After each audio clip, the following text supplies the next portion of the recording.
D'ailleurs. Alors, Laurence Wisniewski, vous avez voté pour cette loi, mais vous avez aussi émis des réserves. Pourquoi? Alors, vous avez très bien exposé le contexte de cette proposition de loi, qui était à l'origine une proposition de loi de l'opposition, de M. Retailleau, qui avait été Au Sénat. Et lorsqu'elle est arrivée à l'Assemblée nationale, nous avons tout de suite concentré nos efforts sur ce fameux article 2, comme vous le dites. Certains de mes collègues insistaient sur l'article 1, c'est la définition des périmètres de sécurité. Oui. Nous avons pensé que l'essentiel résidait dans l'article 2 et que le risque majeur que pouvait encourir notre démocratie résidait dans cet article 2. C'est pourquoi nous avions proposé de conditionner cette interdiction préventive administrative du préfet à une condamnation judiciaire préalable, même une condamnation non définitive, parce que moi j'entends les besoins qu'ont les forces de police et le préfet qui est chargé du maintien de l'ordre dans son département. J'entends le besoin qu'ils ont de mesures qui puissent intervenir rapidement. Alors c'est vrai qu'une condamnation judiciaire définitive, ça peut intervenir beaucoup trop tard. Mais une condamnation judiciaire de première instance en comparution immédiate, ça peut faire fonder une interdiction administrative dans les jours, dans les semaines qui suivent. Ça veut dire que vous voulez que le pouvoir politique ne décide pas seul, c'est ça? Voilà, je ne veux pas que le pouvoir politique empêche ses opposants de pouvoir manifester, parce que le risque, c'est celui-là. Le risque, c'est celui-là. Donc, dans la configuration que nous connaissons actuellement, non, mais on ne sait pas ce qui peut se passer à l'avenir. Et le droit de manifester, c'est un droit constitutionnel et il faut le protéger.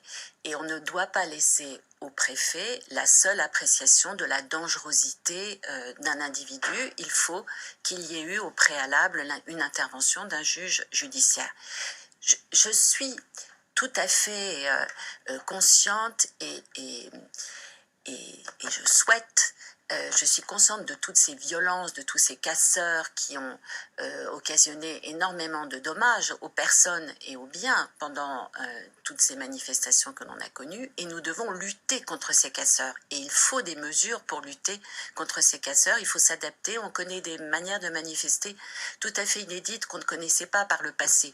Maintenant, avec Twitter, les réseaux sociaux, on peut lancer une manifestation non déclarée, spontanée, comme ça. Donc il faut s'adapter.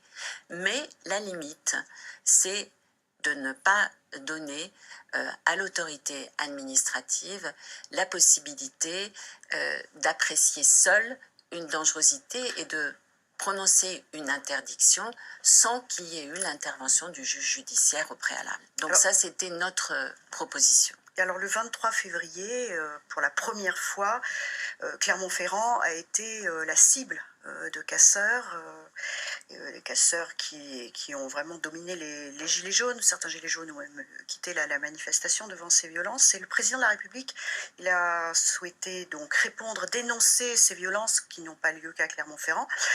Il nous a dit « Il faut maintenant dire que lorsque l'on va dans des manifestations violentes, on est complice du pire ». Mais est-ce que là, il n'est pas allé un peu trop loin en écornant d'ailleurs ce droit garanti pour la Constitution? Non, parce que je crois qu'il faut pas faire d'amalgame. En réalité, cette loi anti-casseurs, elle doit permettre aux Gilets jaunes ou à d'autres de nos concitoyens de pouvoir manifester dans des conditions paisibles. Et d'ailleurs, vous avez évoqué le délit de dissimulation du visage. C'est vrai qu'on ne va pas masquer à une manifestation. Je veux dire, si on va masquer à une manifestation, il y a une large présomption de ce que l'on souhaite aussi en découdre avec les forces de police. Et là, ce ne sont pas les gilets jaunes ou ceux qui souhaitent manifester pacifiquement. Ceux qui sont visés, ce sont les casseurs, ce sont les boxeurs, ce sont ceux qui détruisent tous ces commerces qui causent des dommages économiques très conséquents. Et à Clermont, ça a été le cas aussi. Et contre ces casseurs, on doit pouvoir lutter de manière à pouvoir manifester dans des conditions pacifiques. Alors, Delphine le rappelait dans sa chronique, il y a des critiques, notamment d'Amnesty International, sur cette dissimulation, ce délit de dissimulation du visage, parce que, par exemple, ça interdit le port d'équipements de protection. Alors, quand on va dans une manifestation, Mais on sait aussi qu'il y a des gaz lacrymogènes. quand on va dans une manifestation, Une écharpe, on n'a pas l'idée a priori d'aller au contact des forces de police qui lanceraient des gaz lacrymogènes. Quand on lance des gaz lacrymogènes, c'est déjà qu'il y a un problème dans une manifestation. On n'en lance pas comme ça par hasard. Et puis, l'amendement que j'ai déposé et qui a été adopté sur ce délit de dissimulation de visage, il indique, et la rédaction est celle-ci, qu'on ne peut pas, sans motif légitime, dissimuler son visage. Il faut faire confiance au juge pour apprécier le motif légitime. Il y a évidemment des cas où le juge pourra considérer qu'il était légitime pour l'un d'avoir une écharpe jusque-là. De dire ça, ou ce sera aux manifestants de montrer que... Il y a un renversement de la charge de la preuve. On ne va pas masquer à une manifestation. Je veux dire, le principe, c'est celui-là. Après, s'il y a le port d'un masque et qui est contesté, ce sera le juge d'un masque ou parce que c'est la dissimulation d'un visage, hein, donc ça peut être une écharpe, donc ça peut être une écharpe. Bon, si une personne est malade et il fallait qu'elle porte une écharpe qui lui entoure toute la tête, le juge saura apprécier si c'est un motif légitime ou non. Alors, sur le principe casseur-payeur, d'abord, est-ce que c'est nouveau et est-ce que ça peut freiner les velléités de ceux qui veulent en découdre? Alors, ce n'est pas nouveau, mais il est bon de le rappeler, et c'est un principe qui me paraît responsable et absolument indispensable. Alors, faut-il légiférer aussi, là, donc c'est une loi anti-casseur, mais faut-il légiférer aussi sur les violences policières, je veux dire l'usage des lanceurs de balles de défense? Est-ce qu'il faut suspendre? Est-ce qu'il faut revoir la stratégie du maintien de l'ordre?